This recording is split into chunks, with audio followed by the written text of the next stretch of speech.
Hi అండి అందరికీ. పల్లీలు విత్ ఎండుమిర్చి చట్నీ వేస్తున్నాను ఇడ్లీలకి.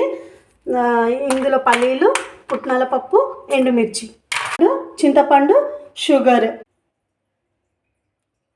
అయితే అవసరం ఉంటే వేసుకోండి, లేకపోతే లేదు. ఇప్పుడు మిక్సీ పట్టుకుందాము మనము.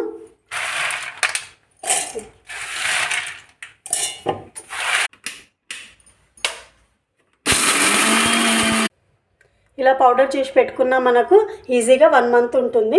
జస్ట్ ఇన్స్టెంట్గా మనము ఎప్పుడైనా కావాలన్నప్పుడు వాటర్ కలుపుకొని తాలింపు వేసుకుంటే వేసుకోవచ్చు. ఇందులోకి షుగరు, చింతపండు వేస్తున్నాను. మా పిల్లలు కారం తినరు కదండి, ఎండుమిర్చి కారం ఉంటుంది కాబట్టి చింతపండు, షుగర్ వేసాను. ఇలా పౌడర్ అయిన దాంట్లో నేను వాటర్ కలుపుతున్నా, ఇప్పుడు అవసరం ఉంది కాబట్టి.